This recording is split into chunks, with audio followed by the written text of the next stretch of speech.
स्वीटी एक बहुत ही समझदार और सुलझी हुई महिला होती है। वहीं उसका घर परिवार भी उससे काफी खुश रहा करता था। वो जितनी अच्छी थी उतनी ही खूबसूरत भी थी, लेकिन कहीं न कहीं उसकी खूबसूरती ही उसकी दुश्मन थी। कैसे?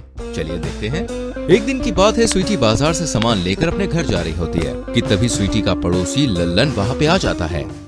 अरे स्वीटी जी, आप इतना भारी सामान उठाकर कहाँ ले जा रही हैं? अरे लाइए लाइए, मैं आपके घर पहुँचा देता हूँ सामान।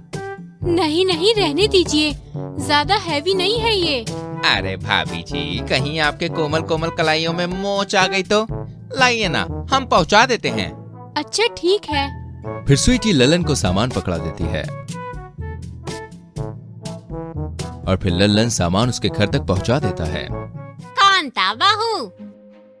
लल्लन भाई साहब थे माँ जी, रास्ते में मिल गए तो मदद कर दी।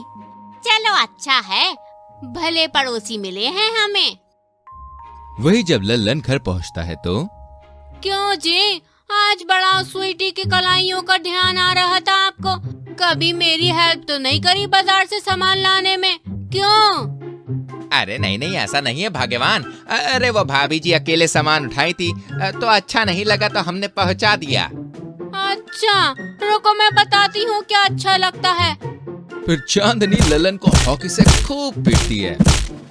हाय राम, बीवी ने खूब धुलाई की, अब नहीं देखूंगा पड़ोसन को भाई। ऐसी एक दिन स्वीटी सुधा के घर जाती है। वहीं सुधा का पति ऑफिस जाने के लिए निकल रहा होता है। अच्छा सुधा, मैं ऑफिस जा रहा हूँ। अरे भाभी जी, आप कब आई? बस अभी अभी आई। अब क्या बहाना बनाऊं कि ऑफिस ना जाना पड़े, वरना इतनी सुंदर देवी के दर्शन ना जाने कब मिले। हाँ, आइडिया। अरे सुधा डार्लिंग, मुझे ना चक्कर आ रहे हैं, अब पता नहीं क्या हो गया, अचानक से मेरा सर घूम रहा है गोल गोल गोल गोल। ये चुड़ैल को देखकर तो अच्छे अच्छे लोगों को चक्कर आने लगते हैं। पति देव, तुम क्या चीज हो? तभी चंदन सुधा के मन की बात समझ लेता है। अरे अरे, मेरा चक्कर एकदम ठीक हो गया, अब मैं ऑफिस जा रहा हूँ सुधा, बाय। अरे आप इतनी जल्दी ठीक हो गए जी? ठीक तो नहीं हूँ, बट जाना पड़ेगा स्वीटी जी। वो क्या है ना, मेरी बहुत अर्जेंट मीटिंग है, क्या करूँ? जी जी करके तो ऐसे बोल रही है मेरे पति को जैसे ये इसी का पति हो। अरे स्वीटी, बताया नहीं तुमने, ये तुम्हारी खूबसूरती का राज क्या है? फिर वो दोनों पड़ोसनें बात करने लग जाती हैं। ऐसे ही मोहल्ले का हर दूसरा आदमी स्वीटी पर लाइन मारता था। वहीं उनकी बीवियां स्वीटी से बहुत जलती थी। ऐसे ही मोहल्ले की सारी औरतें एक साथ बैठकर स्वीटी के बारे में चुगली बतला रही होती हैं। अरे वो तो है ही जन्म की उल्टा। पता है, मेरे घर आकर मेरे पति पर डोरे डाल रही थी। एक दिन तो मेरे पति को सड़क से ही बहलाकर अपने घर तक ले गई थी। अगर उसकी सास घर में ना होती तो कहो घर में ले जाती, अंदर बैठाती भी। ना जाने कैसी औरत आ गई है मोहल्ले में। मोहल्ले के सारे आदमियों को अपने बस में कर रखा है, डायन कहीं की। अरे बहनों, किसकी चुगलखोरी हो रही है यहाँ? मुझे भी तो कोई माल मसाला दो।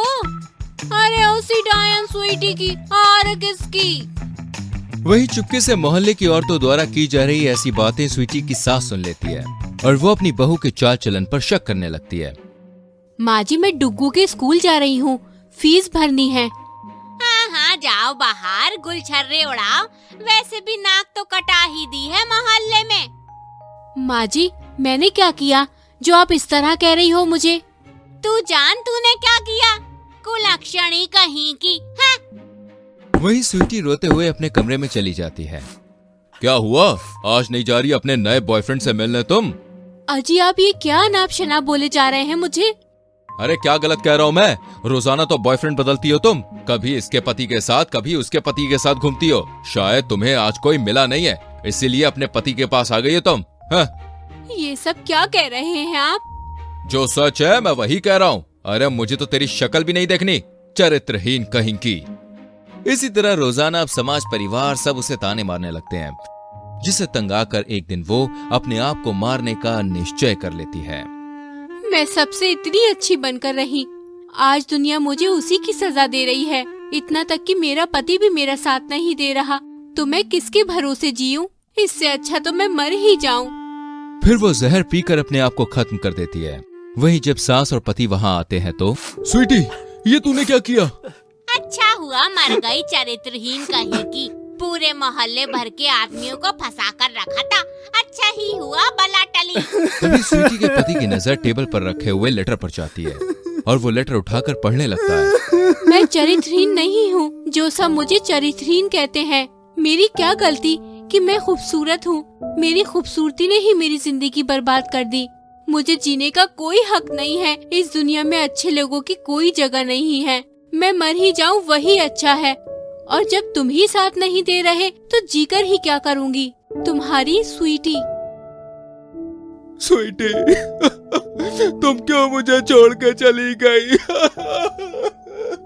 इसके बाद सभी को अपनी गलती का एहसास होता है और सभी मिलकर स्वीटी का दाह संस्कार करते हैं। जिसके बाद स्वीटी का पति उसकी याद में गली मोहल्ले भटकने लगता है।